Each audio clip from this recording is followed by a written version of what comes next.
The job posting looked harmless enough. Discreet security personnel needed. Notre-Dame Cathedral night shift. Exceptional pay. Must sign confidentiality. At Paris at night had never felt safe. But the money was more than I'd ever seen on paper. I signed. For 3 months I patrolled empty aisles and echoing corridors. Dust from centuries clung to the stone. Candle smoke lingered even when the flames were gone, and pigeons rustled unseen. High above the vaulted ceiling, nothing ever happened. The silence itself became a weight. That changed the night Father Roux pulled me aside. His hands trembled as he gave me a folder bound in worn leather. Inside were 5 rules written in several languages. Some I didn't even recognize. He made me read them aloud 3 times until my throat went dry. Do not look at their faces. Always announce yourself before entering. Never touch them. Speak only if spoken to. Never turn your back on more than one at a time. He told me others before me had broken these rules. They were gone. He never said how. Only that tonight, my real duties began. When the bells of midnight rolled across the city, I stood alone by the great nave doors. A small handbell in my grip, notes and radio strapped to my belt. The old windows caught the moonlight in broken fragments, painting fractured shapes across the stone floor. That was when I heard them. The first bell strike had barely faded when the steps came. Some were light and regular, polished shoes on marble. Others dragged, uneven, nails or bare skin scraping stone. A few made no sound at all, yet the air shifted around them. I stood at my post. Flashlight off, bell in my hand, eyes low as Father Roux had warned. The first pair entered through the side portal. I saw them only as reflections on the stone, black leather shoes shining faintly. They moved with confidence, as though they owned the place. Good evening.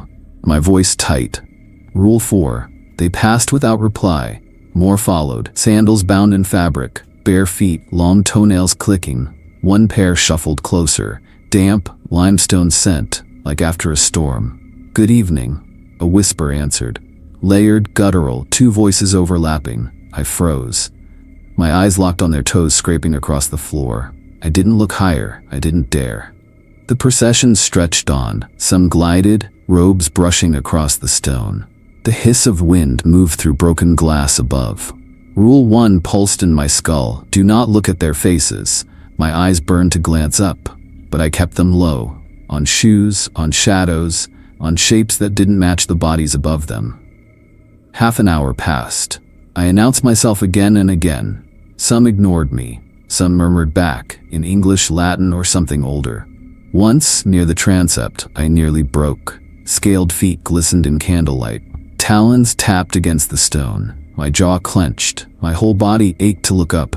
Instead, I counted 1, 2, 3. Keep counting. Don't stop. The scaled feet lingered, then moved on. When the last group entered, silence returned.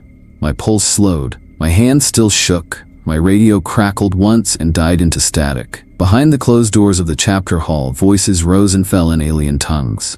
My duty was not to listen, it was to guard, to hold the line. An hour later, footsteps again. Only 2. Security patrol present. The figure stopped. Bare feet, too many toes curling against the stone. It tilted its head toward me. Security patrol.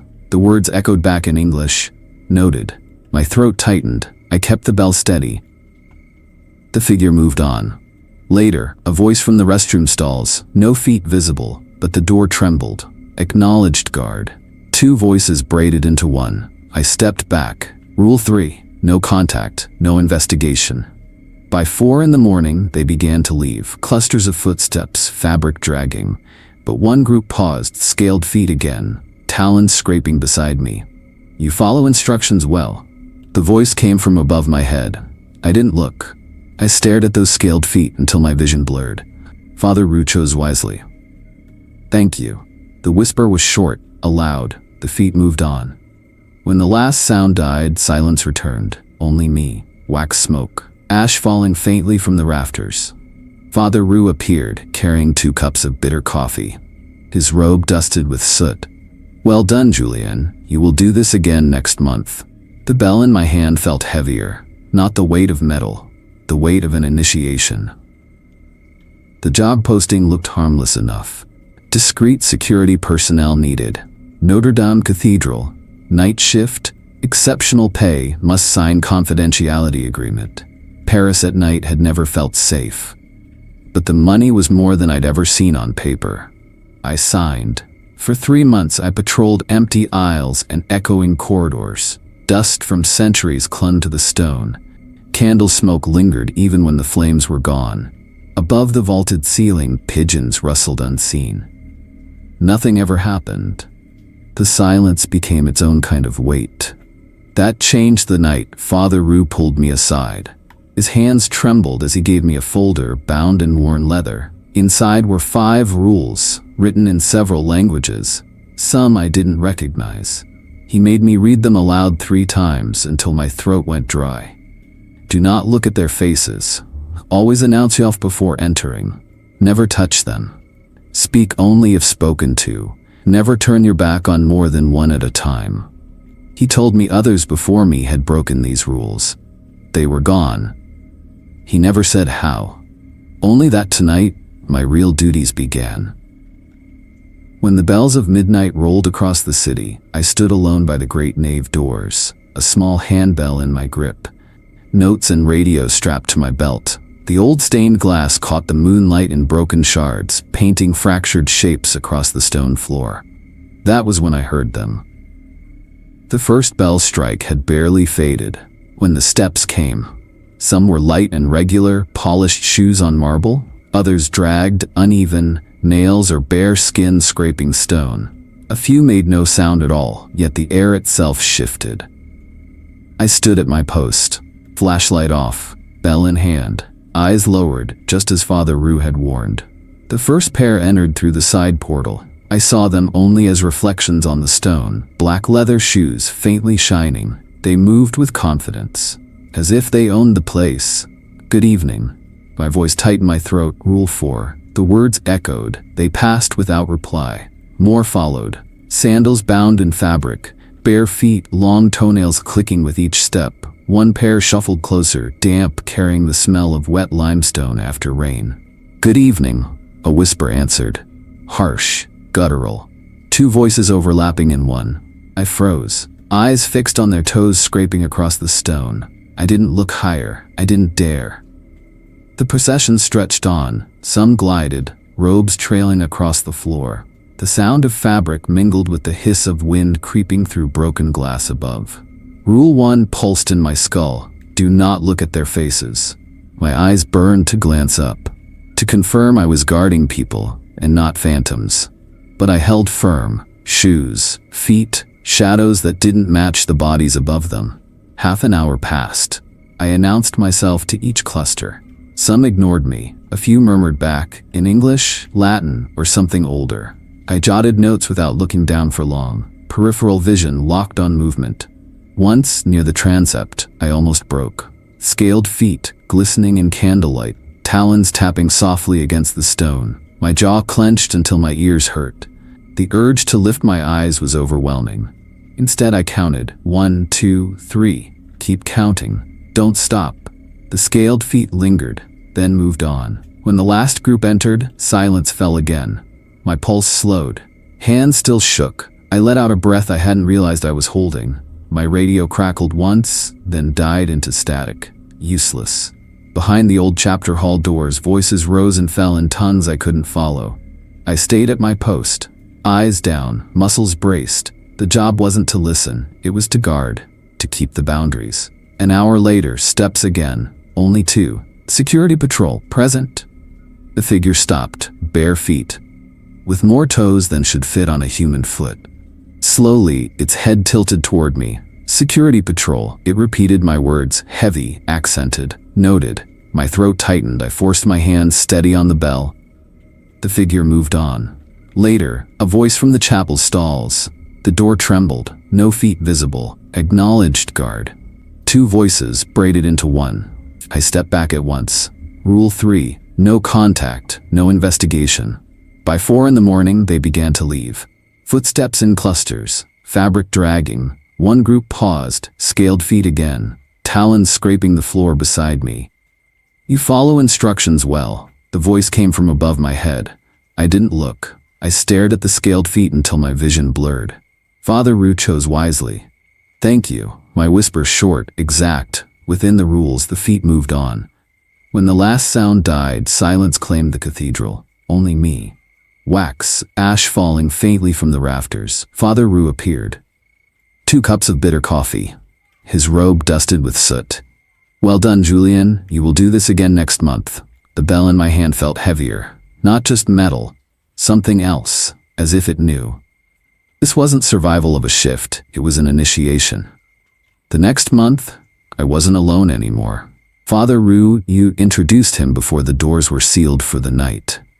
"Mark," he said, gesturing at the tall man beside him. "You'll share the shift." Mark looked around the nave. Casual, detached, like it was just an empty warehouse. Posture relaxed, flashlight dangling loosely. Uniform half-buttoned, collar turned up as if he were heading for drinks, not a graveyard shift. Rue handed him the leather folder. The same one I had read, the same thick paper, the same rules. Mark flipped through quickly, snorted, muttered under his breath. "You will read them out loud," Rue insisted, his voice calm yet heavy. So Mark did. He stumbled over the Latin, breezed through the English. When he finished, he snapped the folder shut. "These are just games," he said with a smirk toward me. "Secret society stuff. Old men playing dress-up in a burned cathedral." Rue didn't reply. He just fixed him with that steady gaze. Then placed the bell in Mark's hand. "Do not mock the rules," he said. "They are written in blood." By midnight, Rue was gone. The cathedral belonged to us. Mark leaned against a column near the corridor, chewing gum, whistling softly. "So," he said, "how long have you been babysitting ghosts?" I didn't answer. I was already listening, to the air shifting, to the subtle pressure that meant the first arrivals were near. The bell in my hand felt heavy, humming faintly. Mark noticed my silence and laughed. "Come on, Julian, don't tell me you actually believe this crap." Then the sound reached us, sandals scraping, claws clicking, bare feet shuffling. The doors swung inward without a hand touching them. Mark straightened, his smirk faltered. "They're coming," I whispered. The first group crossed the threshold, leather shoes, gleaming even in dim light, precise, steady. I lowered my eyes, announced softly, "Good evening." Silence. But the air shifted past me, heavy with acknowledgement. Beside me, Mark cleared his throat. "Bonsoir," he said loudly, looking up. I stiffened. His eyes weren't on their feet. "Rule 1, I hissed. But too late. The figure paused, the presence turned toward us, bearing down like a storm. Mark's face drained of color. He opened his mouth. No words came. He stumbled back, shoulders hitting the stone pillar. The bell slipped from his grip. It hit the floor. A sharp clang that echoed too loud, too human. I moved before thought could catch me, head bowed, eyes locked to the floor. "Security patrol," I said, voice steady though my spine was ice. "Present." Requesting permission to continue. Silence stretched like a noose. Then slowly, the leather shoes turned away. The figure resumed its walk.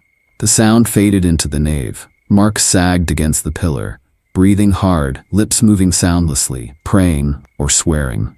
"Never break protocol," I whispered. "Never." We continued the patrol in silence. Mark stayed behind me, flashlight shaking. Twice, groups crossed our path. Twice, I spoke for us both, announcing clearly. Twice, murmured acknowledgement answered. Mark never tried again. He walked stiff, wide-eyed, avoiding even their shadows. When dawn came and the last had left, Rue returned with 2 cups of bitter coffee. He looked at Mark once, saw his pallor, saw his trembling hands. "Report," Rue said simply. Mark swallowed. "Transfer me. Day shift? Anything else?" "Please." Rue nodded. "Granted." Mark left that morning. Didn't even collect his pay. I stood in the nave, the echo of his fallen bell still ringing in my ears, and I realized solitude is safer than incompetence. This work demands precision, discipline, obedience. Anything less, will kill you. The next month, I stood alone again, at my post, bell in hand, eyes fixed on the stone. After Mark left, the silence of the cathedral became mine again. I thought solitude would crush me harder, but instead, there was relief. No one fumbling the rules. No one dragging me down with a mistake. Alone, I could sink into the rhythm. The nights blurred into routine, bell at my side, notebook ready, count steady in my head. I walked the central corridor, side aisles, the transepts, never faltering. Locks checked, temperatures noted, humidity scrawled from Rue's gauge. The work became ritual, and ritual was safety. They came as always, leather shoes first, steady, commanding, bare feet scurrying after, toenails chittering like beetles, scaled talons last scraping slow, inevitable. And I counted, always counted. But something shifted, they no longer ignored me. A murmur here, a faint nod never fully seen. Once a whisper brushed against my ear, present noted. Not hostile, deliberate. Recognition. I felt less like a guard, and more like a piece of the place itself. Folded into its logic, fear sharpened into discipline. The building changed too. The air dropped without warning. Breath fogging, candles melted into streams then froze solid, brittle wax cracking like glass underfoot. Ash no longer fell in circles. Now, it descended in columns, spines of gray drifting down from nowhere. I documented it all, but words were smaller than what I saw. One night as the last group left, scaled feet paused beside me. You keep order, that is rare. The voice rasped above my head. Rule 4 burned in my mind. Only answer when spoken to. I didn't reply. The talons moved on, and I stood trembling, the bell slick in my hand. When dawn came, Rue met me with his usual coffee, but his eyes didn't carry relief. They darted across the nave, scanning shadows, expecting something still here. He listened to my report in silence, nodding, asking me to repeat exact phrases. Then he closed the notebook, pushed it back toward me. They are watching you more closely, he said. That means respect. It also means change is coming. The words lodged in my chest. What kind of change? Rue shook his head. One you will need preparation for. He reached into his robe, pulled out another folder, smaller than the first, bound in dark leather, stitched with red thread. No title, only a smear, too thick to be ink. Special protocol, he said. Do not open it until I tell you, and when I do, follow it exactly. I stared at the folder. It weighed on the pew, dragging the wood. The air around it colder, as if it carried its own draft. I didn't touch it. Rue's gaze was steady. Your discipline has kept you alive. Do not assume it will always be enough. When the time comes, this will matter. He stood, robes whispering against the stone, and left me there, with the folder untouched and the faint smell of charred wax in the air. I sat alone in the cathedral, bell on the bench beside me, and I realized the rules were not static. They were alive, adjusting with the gatherings. What I thought was routine had only been the beginning. The wax on the floor had hardened into jagged shards. My boots cracked them as I stood, each sound echoing like glass breaking. I picked up the bell again, heavier than before, and I wondered how much longer it would protect me. The storm rolled in just before the shift began. Wind howled through the broken glass high in the nave, whistling in long, uneven tones, like a choir out of tune. Rain lashed the gargoyles, drummed against stone, spilled water down the gutters until it splattered in the courtyard below. I felt it in my chest the moment I stepped through the gates. This night was not like the others. Rue was waiting near the sacristy, his face paler than usual, the creases at his mouth cut sharp in the candlelight. He spoke quickly, as though time itself was thin tonight. There will be more attendees than usual, perhaps groups that do not usually meet. You must hold the rules tightly, and he touched the smaller folder, the one still sealed with red thread. When the moment arrives, I will instruct you. Until then, do nothing. I nodded. My throat was dry. The bell in my hand felt warm, as though it drank the heat of my pulse. The first arrivals came early, leather shoes as always, sharp echoes across marble. But when they reached the central corridor, one of them stopped. Close enough that I saw polished tips reflecting candlelight. "Tonight may present challenges," the voice said. Calm, firm. "Maintain protocol." I bowed my head, whispered back, "Understood." More followed. Sandals wet with rain, bare feet smeared with something darker than mud. I announced myself to each cluster, counting, focus low, never looking higher than I dared. The air grew colder as the nave filled. Candles hissed, wax stretched in strands, freezing solid before reaching the floor. My breath fogged the air. I checked the emergency lamps. Thin metallic light. It cast the gargoyles into jagged shadows, and when lightning struck outside, their faces seemed to grin. The meeting began behind the oak doors of the chapter hall. Normally only a murmur, distant voices blurred. Tonight the storm smothered the sound, but still I felt the tension. Even the stones beneath my boots seemed to hum, as though the cathedral itself was holding its breath. Then came the noise from the eastern corridor. A crash, shouts, layered, guttural, sharp. My instinct was to move, but I froze. Rule 5. Do not turn your back on more than one. Keep count. The corridor was already alive with echoes I could not trace. From the hall, one group emerged. Leather shoes. Steady cadence. They passed me, but one stopped, long enough to speak. "Do not involve yourself. Stay clear." Not a request, a command. I stayed rooted. Bell pressed to my chest, counting in my head. 2, 3. The noises grew louder, dragging, scuffling, claws scratching stone, then sudden silence, broken only by wind screaming through broken glass above. When I looked down, ash had fallen in a line across the floor, a barrier between me and the dark mouth of the corridor. The storm rattled the cathedral. Lightning carved grotesque shadows across the pillars. The gargoyles flickered in the glow, mouths twisted wide in mock laughter. My radio crackled. Static rose, then died. No voice from Rue. I held my post, jaw locked. I did not cross the line of ash. Whatever was happening in the eastern corridor, it was not mine to witness. My task was not to interfere. My task was to endure. The storm raged on. But inside the cathedral, the silence felt worse than thunder. I stood, counting, waiting, knowing something had shifted tonight, though I could not yet name it. The eastern corridor did not return to silence. Even after the first clash ended, noises lingered. A dragging sound, like something heavy pulled across stone. A tapping rhythm, irregular, echoing high in the arches. At first it seemed distant, then it circled, reverberating through the cathedral until I couldn't tell where it began. I stood at my post, every muscle locked, the bell biting into my palm. I whispered the count under my breath, forcing the numbers to anchor me. 43, 44, 45.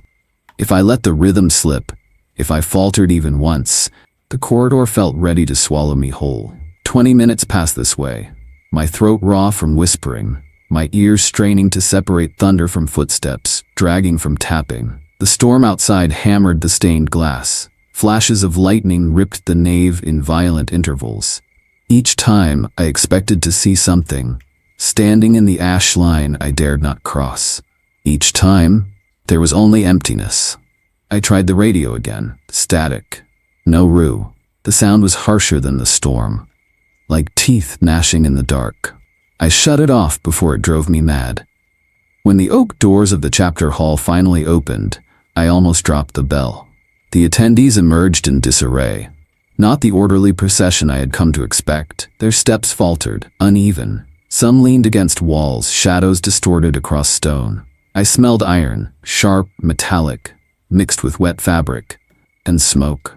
The leather shoes came first, always first, but their rhythm was broken, limping. One dragged slightly, left a faint smear behind. Bare feet followed, stumbling, nails screeching across the floor. Sandals trailed, fabric tearing, and then silence. Not absence, but pause. The scaled feet never came. My chest constricted. I kept counting anyway. 56, 57, 58. One pair of leather shoes stopped beside me. The presence loomed heavier than before, as though gravity itself bent around it. The voice was calm, but lower than I had ever heard. Document tonight as Code 7. The words froze me. I had never heard the term. My pencil nearly snapped in my grip. Graphite dug deep into the paper. I didn't ask. Rule 4. No unnecessary words. But my hand shook so badly, the letters were barely legible. They moved on, leaving behind only the smear on the stone. I stared at it when they were gone. Darker than water. Darker than mud. Blood. Thin but real. The cathedral had held centuries of dust, fire, rain, ash. But blood was new. The rest of the procession limped out into the storm. Some leaned on each other, shadows fused into shapes I could not comprehend. One held its side as if hiding a wound, though its feet, long and unnatural, never stopped moving. When the last of them vanished into the rain, the cathedral was silent again. But the silence was wrong. It pulsed.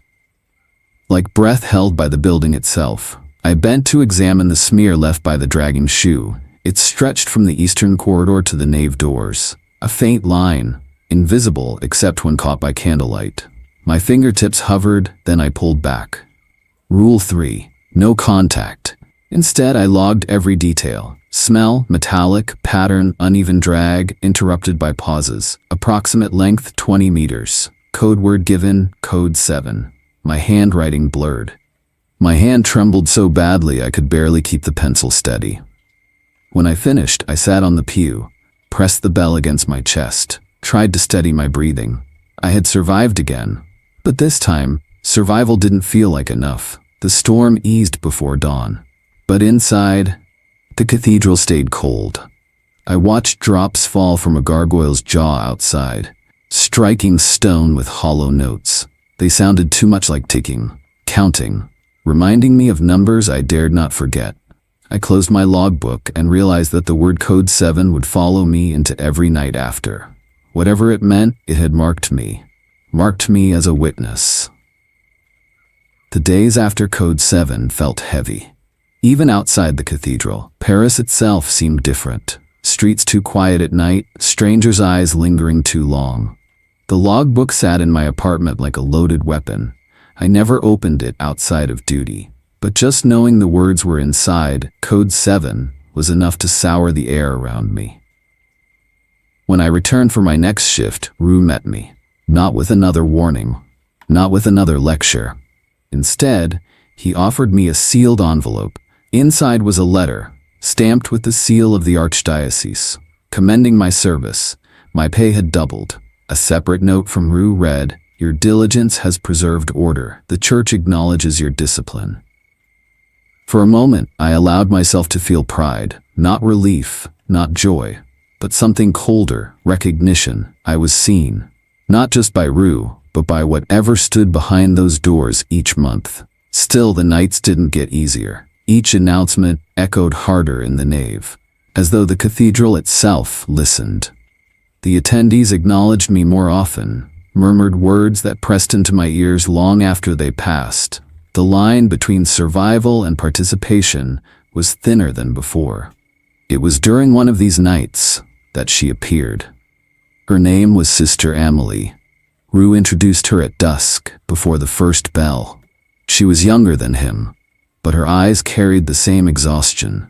She held a thick folder, heavier than the others, not bound in leather, but in dense, rough paper, so heavy it looked more like pressed wood. "This is for you," she said, her voice calm, but clipped, as if every word had been measured. She placed the folder into my hands. The weight startled me. The paper inside was thick, the ink dark red, as though written with something other than ink. I stared at the cover. Another protocol? Amelie shook her head. An addition. She gestured for me to read the first page. The letters were stark. Rule 6. If asked about your personal life, answer, not available. Do not elaborate. Do not improvise. I swallowed hard. The rules had always been about boundaries, where to look, when to speak, how to move. This was different. This was not about protecting my body. It was about protecting information. I closed the folder carefully. Has anyone broken this one? Amelie's eyes met mine, pale, gray, steady in a way that felt heavier than Rue's solemnity. Once, she said, that is enough. She didn't explain further. She didn't need to. That night, I carried the weight of Rule 6 with me. The attendees came as always, footsteps in strange rhythms, fabric dragging across the floor. I announced myself, I counted, I bowed, but the entire time, I waited for the test. It came later than expected. One group moved slower, lingering as if reluctant to enter the hall. Their feet were wrapped in fabric, sodden with rain that hadn't touched Paris in days. One stopped close to me. I lowered my gaze. The damp wrappings darkened the stone. "You," a voice said. Not unkind, but direct. "Do you have family?" My chest tightened. Every instinct screamed to answer, to lie, to invent something small that would pass. But the folder's words burned in my mind. "Not available," I said, steady, low. The silence stretched. I thought I had failed. Then the voice made a sound, approval, or laughter, or both.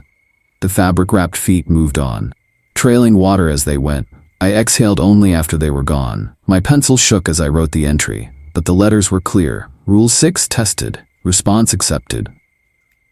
When dawn came, Rue was waiting, Amélie beside him. They listened to my report in silence.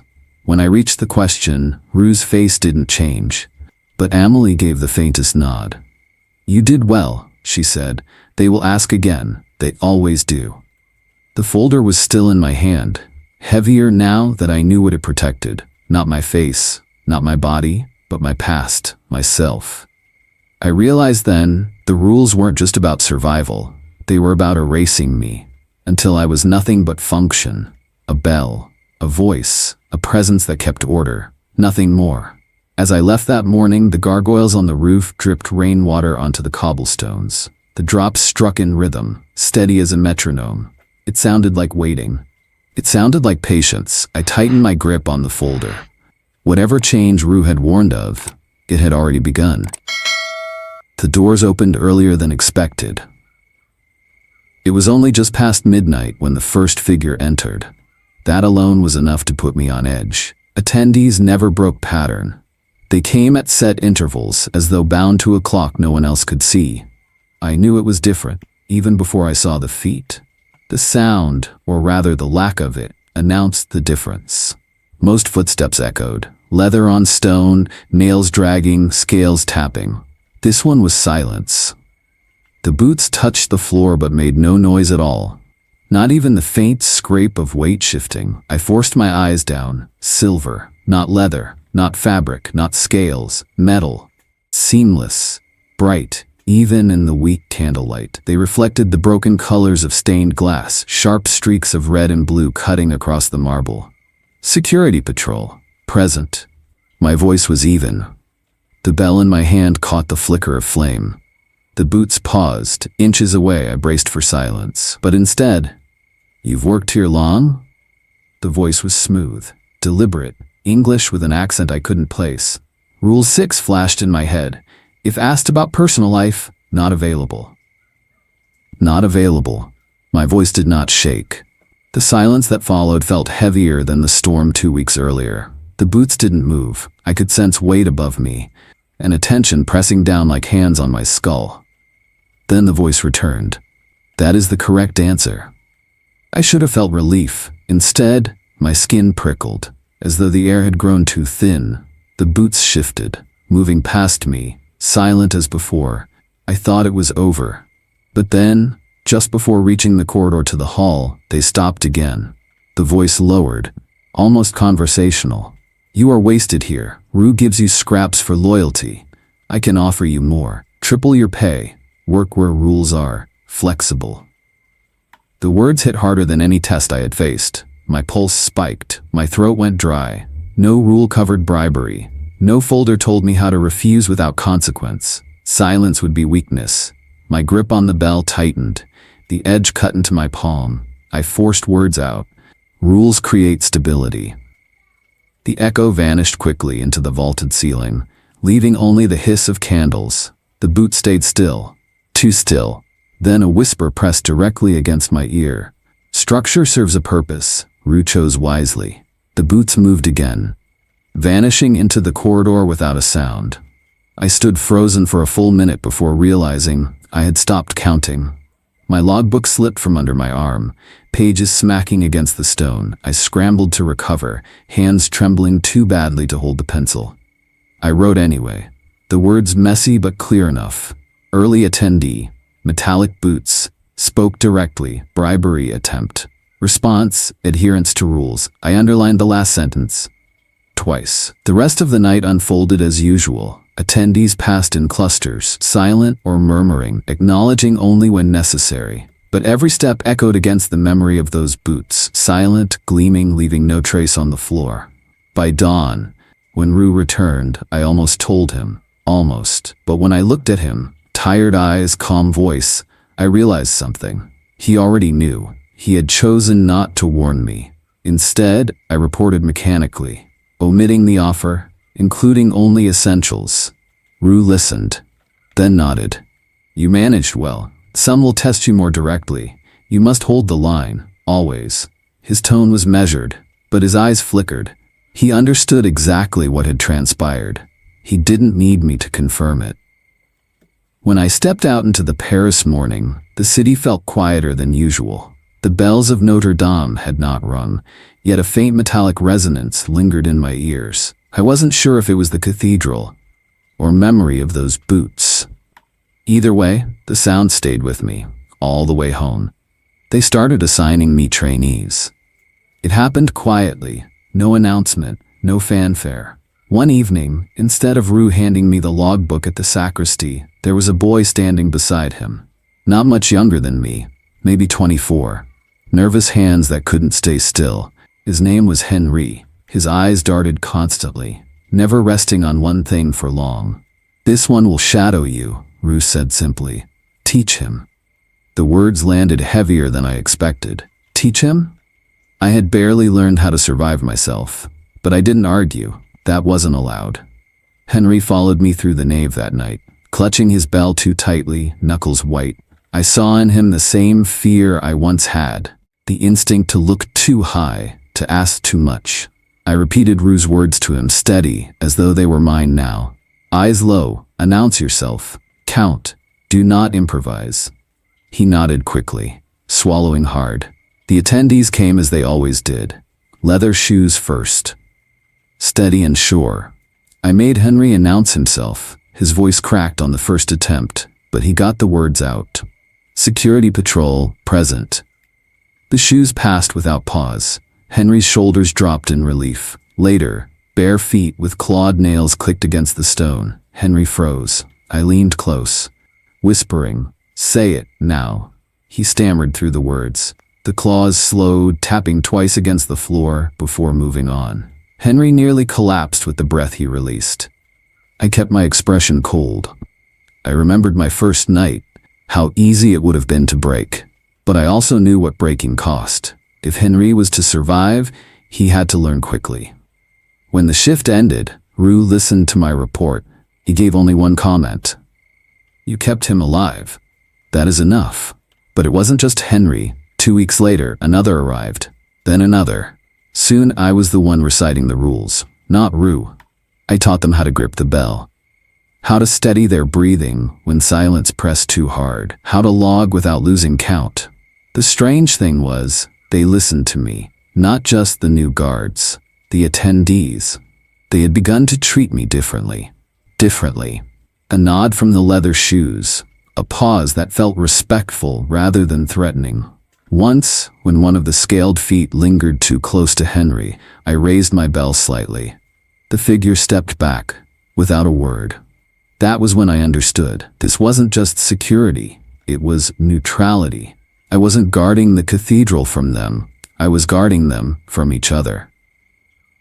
Rue confirmed it one night after the meeting. He called me into the sacristy, closed the door, placed a map on the table. Paris, spread out in faded ink, but with fresh red markings, districts, intersections, bridges. These meetings are not optional, he said. They are diplomacy. Concessions are made, boundaries are drawn. If they did not meet here, they would meet elsewhere, and conflict would follow. I stared at the map. The red marks formed a web that stretched across the city.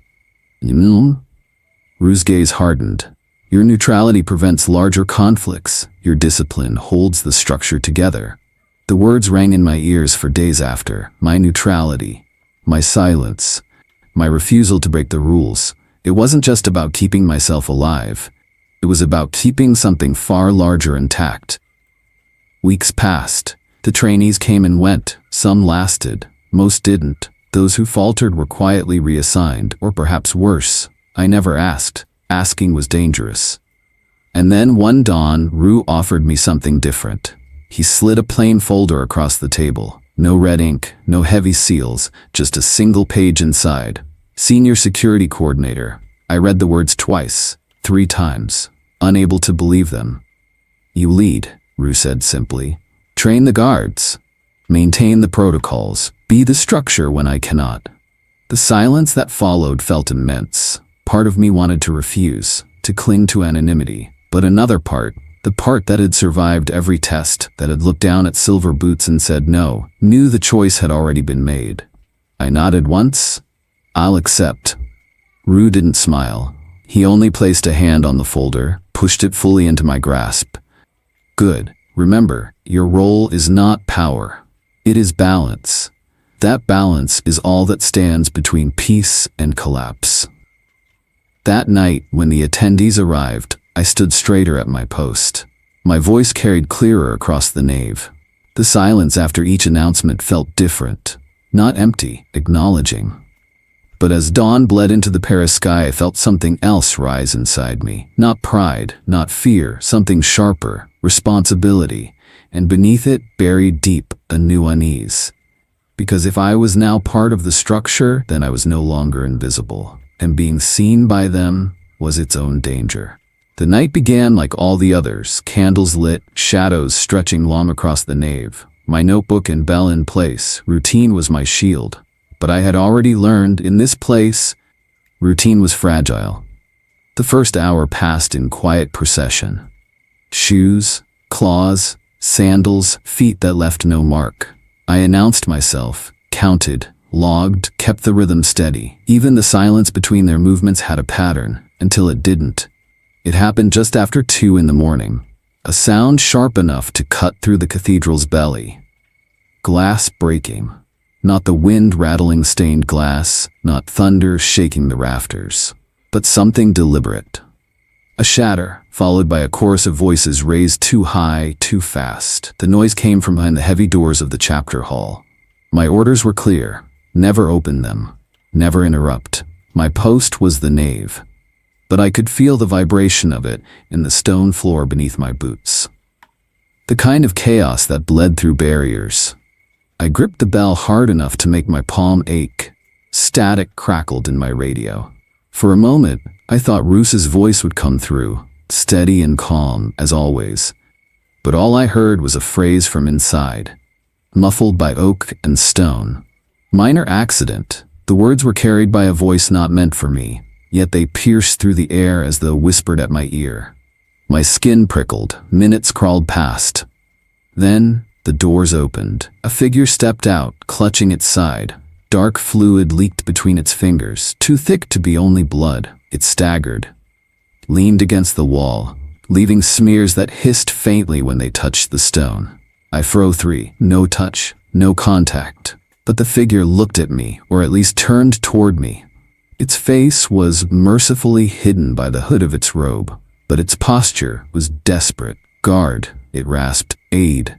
I took 1 step closer, enough to see its wound pulsing with each breath. But I didn't lift my hand. Instead, I opened the kit Rue had provided months ago. Special bandages, wrapped in black wax paper. I slid them across the floor, careful not to cross the line of wax pooled from the altar candles. The figure bent, trembling, pressed the bandages to its side. The hiss softened. Its breathing steadied. Not once did I touch it. I kept my distance, watching the feet, the robe, the blood that was not entirely red. When it finished, it straightened. For a long moment it stood still, as if evaluating me. Then it gave a slight nod, barely perceptible, and disappeared back through the oak doors. Silence again. Only then did I realize my knees were shaking. I leaned against a pillar, breath sharp, until Rue emerged. his robes dusted with ash, his face unreadable. In his hand, another bandage roll, unused. "You did well," he said, his voice low but firm. "Measured professionalism. That is the difference between service and disaster." I didn't answer. My hands were still trembling, stained faintly by the ash that had fallen from the ceiling while I waited. He placed a hand on my shoulder, briefly, then withdrew. "Remember this night. Neutrality saves more than courage ever could." He left me there, the echo of his steps fading into the sacristy. I turned back to my post. The candles flickered, their flames bent toward the doors. As though drawn by a breath from within, my eyes tracked upward, toward the stained glass that had shattered. Shards glittered on the floor, wet with rain. And then I saw it. High on the outer ledge, one of the gargoyles. Rainwater dripped from its open mouth, but the liquid wasn't clear. It was black, thick as ink. One drop fell, splattering against the stone ledge below, and vanished into the dark. I looked down quickly, remembering Rule 1. But the image stayed with me. The gargoyle wasn't carved in laughter anymore. In the lightning flash, it seemed to be watching. 5 years passed, as though the cathedral had swallowed time itself. Seasons came and went. Paris shifted. But inside Notre-Dame, the nights were still measured by the soft strike of the bell in my hand and the shuffle of feet across stone. I no longer thought of myself as a guard. I was a witness, a bridge, a constant presence in the hours when the world above forgot that the one below still existed. They came, as always, leather shoes first, polished, confident, their steps echoing steady rhythms, then the scattered beats of toenails dragging across stone like anxious claws, and always, always the scaled feet, measured, deliberate, leaving faint scratches on the mosaic floors that no restoration team could ever quite erase. I counted them without hesitation now. My lips sometimes moved silently, tracing numbers like a prayer. Rule 5 engraved into instinct. What had once been terror had become discipline. And that discipline earned me something I had never expected: respect. Even Father Roux, who once looked at me as though testing if I would last the month, now consulted me with a kind of gravity that carried weight beyond salary or title. The cathedral meetings had expanded. I knew from Rous's words that other churches, other cities had adopted the same protocols. The rules had spread like scripture, and I, Julian, had become one of its custodians. One dawn, after a night of heavy attendance, I lingered by the south transept windows. Ash drifted down in tiny flakes, dimly illuminated by the pale light breaking through the fractured glass. Roux approached quietly, his robe trailing soot, and for once, his voice carried warmth rather than command. "You should know," he said. "The stability you've helped preserve has kept entire districts safe. Conflicts that could have torn through cities ended here, in silence, under your watch. Thousands will never know what was avoided. But you will." I stood still. The words settled in me heavier than the bell I still clutched. My hands, hardened from years of patrol, trembled faintly. I remembered Mark, gone after one night. I remembered the scaled feet stopping beside me, a voice hissing approval. I remembered the silence after a Code 7, broken only by blood trailing to the nave doors. And I thought of the rules. The ink on that folder Roux gave me years ago. The lines that seemed arbitrary, until I realized they were scaffolding for the balance of worlds. Later that same week, leather shoes paused as they passed me. They never stopped unless it mattered. A low voice, smooth as old wine, murmured, "Your professionalism created stability worldwide." The phrase landed not like flattery, but like recognition. As if I were not merely a guard, but part of some fragile architecture that kept them aligned. I bowed slightly. No words added. Rule 4 still guided me. In another dawn meeting, Roux spoke of expansion. Chapters in Rome, in Prague, in Lisbon, even beyond Europe. They trust the rules because you embodied them. Neutrality made peace possible. This has never been about faith alone. It is about structure. I wanted to answer, to confess that I had only ever obeyed because I was afraid, but the words didn't leave me. Instead, I only said, I just followed the rules. Rue's eyes caught mine for a fleeting moment. Rare, dangerous, but there was no punishment in that look, only something close to sorrow. And that, he whispered, is why it worked. On my final recorded night as the sole guard, I stood at my post, bell in hand, notebook strapped against my chest, and felt the cathedral breathe around me. The glass still fractured. Gargoyles still leaned over Paris with their strange expressions. Ash still fell from somewhere no one had ever explained. And yet, there was peace. An invisible cord drawn taut across entire nations unbroken. The last attendee left just before dawn. Silence spread, vast and endless. I turned toward the altar, toward the shattered rose window. Morning light cut through in broken colors, painting the stones with fractured rainbows. A gargoyle's shadow stretched across the floor, its mouth open, no longer laughing, no longer snarling, only watching. I stood in that light and thought of every rule. Do not look at their faces, announce yourself, do not touch, speak only when spoken to, count, always count, protect your life, protect your privacy. They were more than orders, they were boundaries that held back collapse. Not shackles, but lifelines. The bell felt heavier than ever. I closed my notebook for the last time and whispered to the silence. The rules exist for good reasons, and breaking them was never an option. The cathedral did not answer. It didn't need to.